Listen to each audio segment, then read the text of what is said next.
Bonjour à chacun pour cette nouvelle vidéo, cette fois-ci en compagnie de Johan. Bonjour Johan. Bonjour. Alors, ce qui est intéressant, c'est que Johan nous a contacté suite à notre dernière vidéo sur laquelle on parlait de cette joyeuse équipe qui était allée à Gorom au Sénégal et puis qui maintenant était en Normandie. Et puis Johan nous contacte et nous dit, mais on m'a transmis votre vidéo, nous ça nous intéresse, on plante des arbres régulièrement, est-ce qu'on peut se mettre en contact, est-ce qu'on peut faire avancer les projets?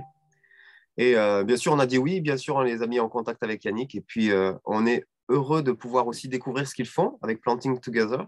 Euh, Johan, est-ce que tu peux nous expliquer dans quel cadre a lieu cette initiative de planter des arbres? Qui c'est qui gère ça? Voilà, un petit peu tout ce que tu fais, quoi. D'accord, merci. En tout cas, c'est cool d'être avec vous, d'être avec toi. Moi, j'ai beaucoup aimé cette dernière vidéo. C'était vraiment très intéressant. Et puis de voir comment on peut être connectés les uns avec les autres et comment on peut s'entraider, être au courant de ce qui se passe. Et vraiment, c'est chouette. En tout cas, c'est une bonne initiative. Moi, je travaille avec Jeunesse en Mission, pour ceux qui connaissent. Et dans la branche de Jeunesse en Mission, on a une catégorie qui s'appelle, ou un ministère qui s'appelle les fabricants de joie. Et au niveau international, ça s'appelle les King's Kids internationaux. Et sous les fabricants de joie, sous les King's Kids internationaux, on a donc ce projet qui s'appelle Planting Together, ou Plantons ensemble en français. Parce qu'on parle quand même un peu français, donc ça va.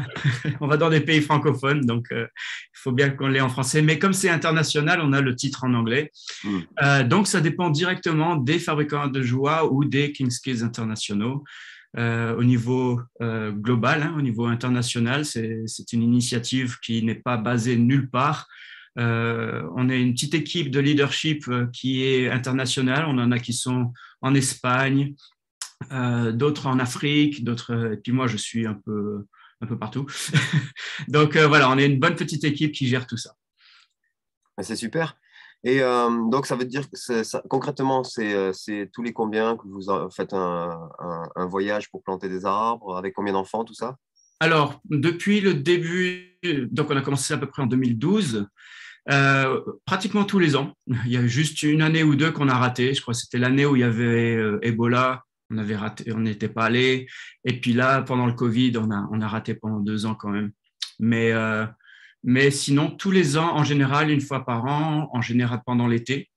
Nous sommes partis, ces dernières années, c'était au Sénégal, depuis 2012-2013, c'est le Sénégal. Et puis cette année, l'été dernier, nous sommes allés au Tchad pour essayer un nouveau projet et donc aussi faire du reboisement là-bas. En général, on a des équipes qui viennent d'un peu partout. On aime bien justement le côté international. Alors, c'est pas que des enfants, hein, c'est quand même beaucoup de jeunes adultes, des ados. D'ailleurs, au fabricant de joie, on aime bien travailler avec les générations. Donc, on a des personnes plus âgées, on a même des familles, des fois, avec des enfants en bas âge. On a beaucoup de jeunes. Donc, cette dynamique des générations qui travaillent ensemble, c'est vraiment génial. Parce qu'en fait, planter des arbres, ça ne demande aucune formation pratique ou professionnelle. Ça ne demande pas de dons particuliers. Tout le monde peut creuser un trou et mettre un arbre dedans, même un enfant de 5 ans ou de 8 ans. Et donc, en fait, on a des gens qui viennent de partout. Moi, personnellement, je suis basé à Hong Kong depuis 16 ans et j'emmène des équipes de Hong Kong. Donc, on a des Chinois, on a des Africains, on a des Européens, on a vraiment des gens d'Amérique du Sud, vraiment de tous les continents. Et on travaille ensemble, main dans la main, avec les Africains. Et ça, c'est ce qui est un peu représenté dans notre logo de Plantons Ensemble que vous pouvez voir sur nos différents outils. Et en fait, c'est une main blanche et une main noire ensemble. Et c'est vraiment ce travail ensemble. Et puis le titre, Plantons Ensemble. Donc, ça représente vraiment le cœur qui est derrière. C'est d'avoir des équipes qui viennent du monde entier, qui viennent juste pour servir. Qui viennent pour servir l'Afrique, qui viennent pour servir ce peuple, et de travailler main dans la main avec les Africains. Ce n'est pas les Blancs qui viennent, on fait tout le travail et on s'en va. Et c'est ça qui touche beaucoup les populations locales, parce qu'on travaille main dans la main avec les populations locales. C'est leur jardin, c'est leur pays, c'est eux-mêmes qui sont même souvent payés pour planter des arbres, mais nous, on vient juste travailler avec eux gratuitement, on paye nos billets d'avion, on paye notre séjour, et ça les touche. Et vraiment, ça tisse des liens très forts avec les populations locales, surtout comme on revient d'année en année au même endroit. Du coup, on apprend à les connaître, ils nous connaissent, et on construit des relations dans des peuplades qui sont vraiment très éloignées de tout. Et pour le choix des arbres à planter, la façon dont les planter, etc., vous êtes accompagné par des agronomes ou comment vous faites? Alors oui, du coup, pour resituer un peu aussi le contexte dans lequel on travaille, on ne vient pas juste et puis on va dans le jardin de quelqu'un, on dit on va planter des arbres chez vous. En fait, ce qui s'est passé, c'était qu'en 2000, dans le début des années 2000, il y a des gouvernements. Je vais vous montrer un peu une photo. C'est un projet qui s'appelle la Grande Muraille Verte. Et c'est des gouvernements de plusieurs pays qui ont décidé, attendez, je l'ouvre, comme ça sera plus visible pour vous et plus facile à savoir de quoi je parle. Attendez, j'arrive. Voilà. Donc, ça s'appelle la Grande Muraille Verte. Est-ce qu'on voit bien, David? C'est bon? Très bien. Super. Donc, vous voyez que c'est une bande verte qui traverse toute l'Afrique, le nord de l'Afrique de l'Ouest et de l'Afrique centrale et de l'Afrique de l'Est. Donc, en fait, qui longe le désert du Sahara. En fait, la partie plus au sud du désert du Sahara qu'on appelle le Sahel. La dernière émission, justement, c'est de ça que vous parliez. Et c'est vrai que cette partie-là, c'est très désertique, mais en même temps, il y a quand même, il y a des populations qui y vivent, souvent nomades. C'est les Peuls, souvent qui habitent dans ces régions-là. C'est un peuple qui est très musulman, qu'on considère comme non atteint par l'Évangile. Il n'y a pas d'église, il n'y a pas de missionnaires à des centaines de kilomètres à la ronde. C'est des gens qui font aussi la transhumance, qui bougent beaucoup. Et c'est pour ça qu'en fait, c'est des régions où c'est très difficile d'aller en tant qu'étranger, même pour servir, encore moins pour présenter l'Évangile ou quoi que ce soit. Donc quand c'était notre ami Curtis Cloët, qui est le responsable des King's Kids en Espagne, il a entendu parler de ce projet, de ces gouvernements. Donc, c'était tous des gouvernements de 11 pays. Si vous regardez, il y a 11 pays qui sont concernés. Et ils se sont mis d'accord pour faire cette bande d'arbres qui fait 8000 km d'ouest à l'est et qui ferait 15 km d'épaisseur, si on peut s'exprimer comme ça. Et donc, l'idée, c'est de stopper l'avancée du désert. Alors, moi, le gros changement de mentalité, pour moi, ça a été de comprendre comment ça marche. Parce que pour moi, le désert, il avance parce que il y a du vent, le sable, il est poussé, et puis ça envahit les terres, et puis ça devient le désert. En fait, c'est pas du tout comme ça. Je pense que c'est la plupart des gens, on croit comme ça, mais en fait, c'est pas comme ça. Le désert, il avance à cause de l'homme. Et justement, à cause de ces peuplades nomades, qui ont des grands troupeaux, parce que dans ces endroits-là, on ne peut pas planter de légumes, de fruits, tout ça. Il n'y a rien qui pousse dans ces endroits-là. C'est très sec. Donc, en fait, ces peuples-là, ils ont beaucoup de troupeaux, des troupeaux de chèvres, de moutons. Ils ont leurs chameaux, ils ont tous ces troupeaux qu'il faut nourrir.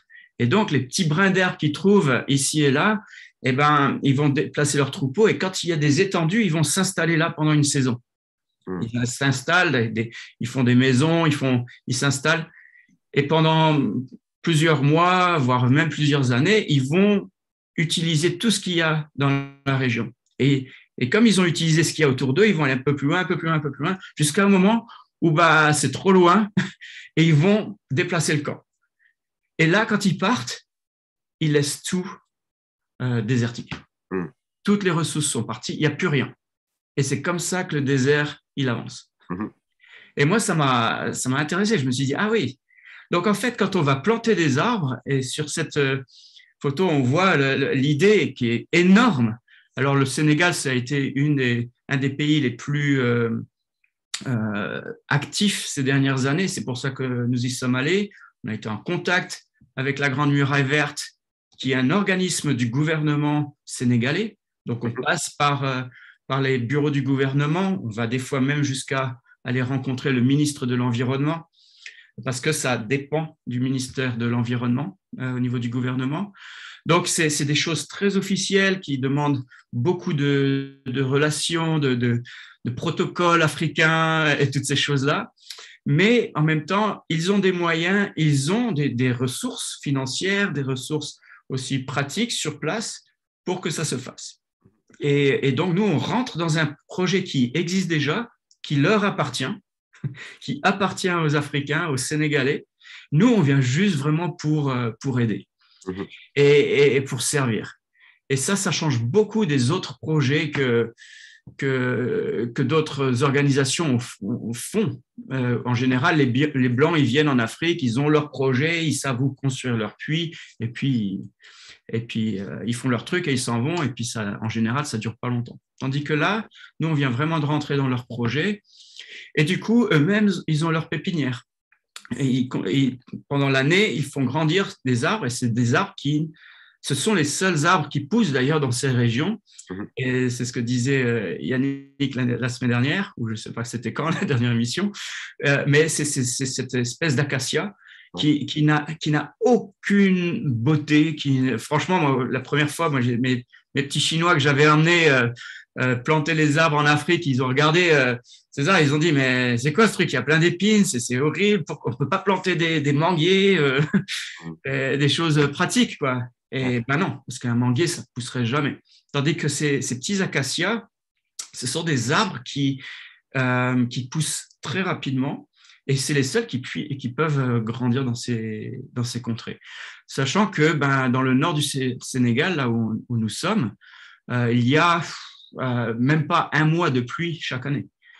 Le reste de l'année, c'est sec. Donc, un arbre qui n'a pas d'eau toute l'année, en général, il ne tient pas. Tandis que ces acacias-là, avec la pluie qu'il a pendant le mois d'août, fin août, début septembre, et c'est ces périodes-là qu'on a les planter, ça lui permet de grandir le reste de l'année.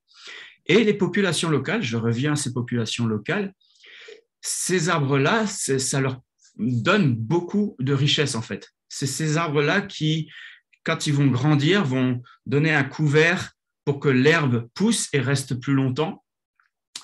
Alors bien sûr, quand on plante tout et dans des parcelles qui sont, il y a des grillages, c'est régulé par l'armée, c'est pour pas que justement les troupeaux aillent se servir, manger les jeunes pousses qu'on vient de planter.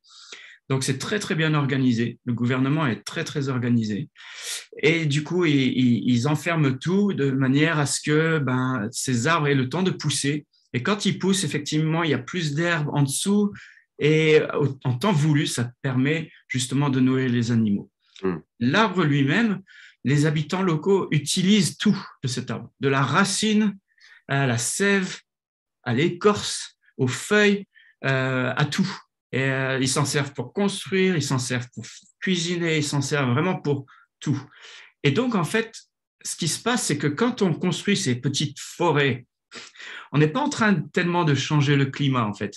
Ça encore, c'était un cliché que j'avais, on va faire des forêts, tout de suite, il va y avoir des oiseaux et des antilopes qui vont venir, et puis ça y est, on va changer le climat. Non, c'est pas du tout ce qui se passe. Encore un autre cliché qu'on a dû changer, c'est qu'en fait, on ne change pas tellement le climat, pas encore, peut-être qu'à long terme, oui, ça le fera, et on espère. Mais là, pour l'instant, non. Par contre, ce que ça a changé, c'est que les populations locales, maintenant, elles ont plus de ressources sur place, dans leur région. Ils n'ont plus besoin de partir et de laisser derrière eux le désert.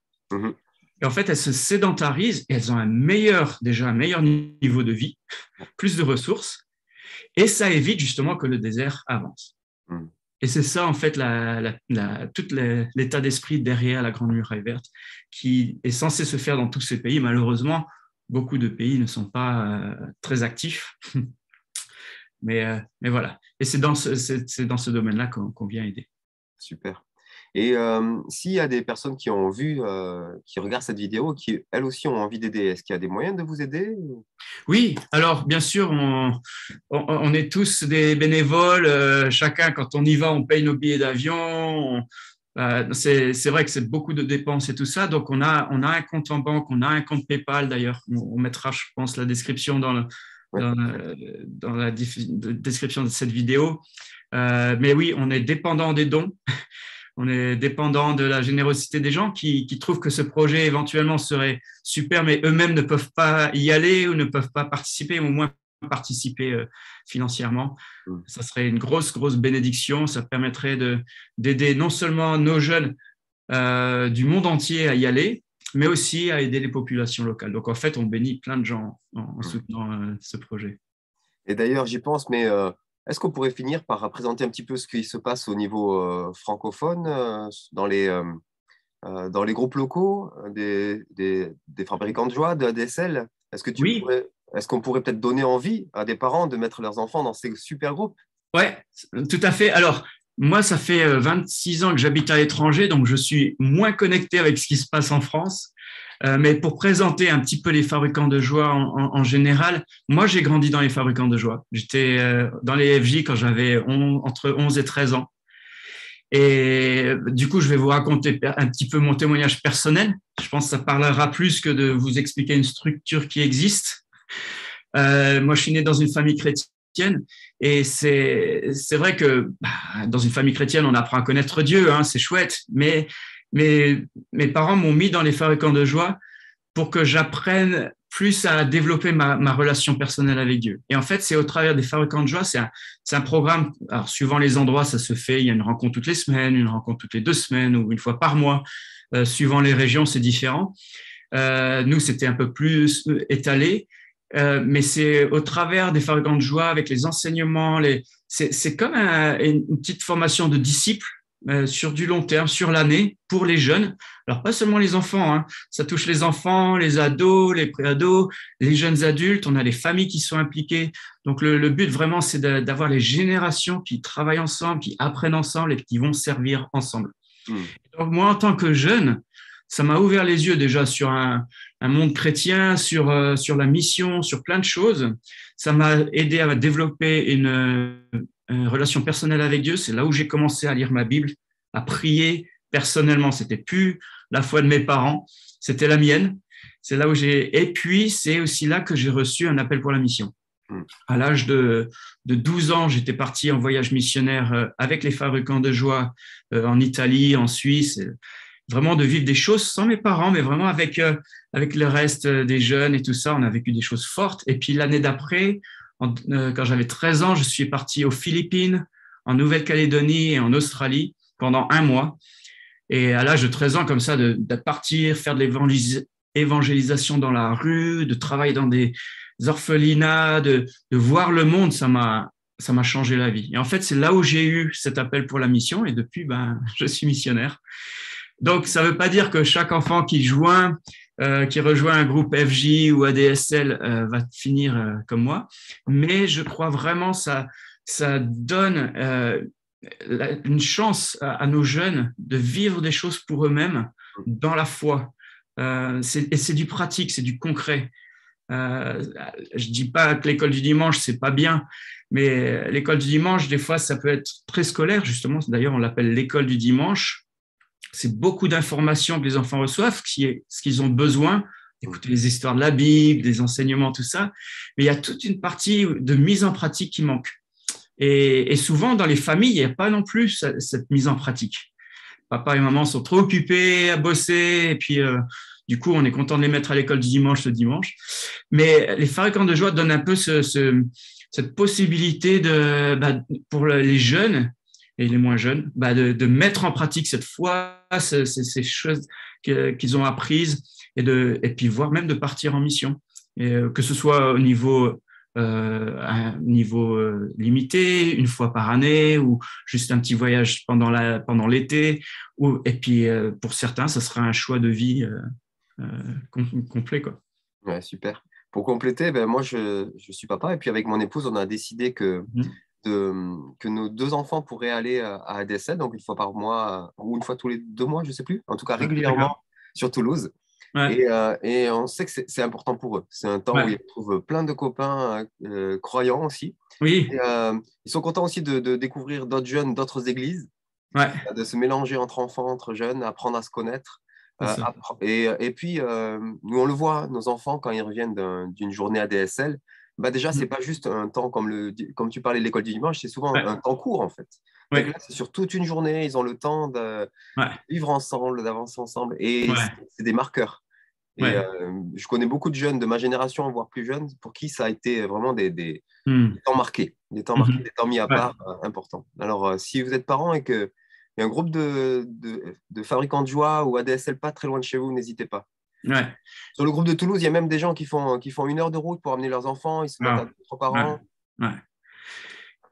Et au niveau français, il y a donc un site, si vous tapez sur Google Fabricant de joie France, il y a un site internet avec les contacts des différents groupes qu'il y a en France. Et puis, vous pouvez aussi poser des questions si vous en avez.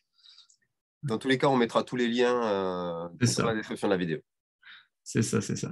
Eh bien, Johan, merci beaucoup. Merci Oui, d'avoir osé nous contacter pour nous proposer une oui, collaboration. oui. Ça, on est toujours preneur. On aime beaucoup Ouais. collaborer avec différents ministères Mhm. et différentes personnes. Et puis, merci aussi d'être venu nous présenter l'œuvre que vous faites avec les FJ depuis plusieurs années maintenant. Ouais. Et puis, on est heureux de voir ce qui va naître de la suite de cette collaboration. Ouais. Merci à toi aussi, hein. Merci d'avoir facilité cette vidéo. Et puis, on reste en contact. On reste en contact. À bientôt, Johan. Au revoir.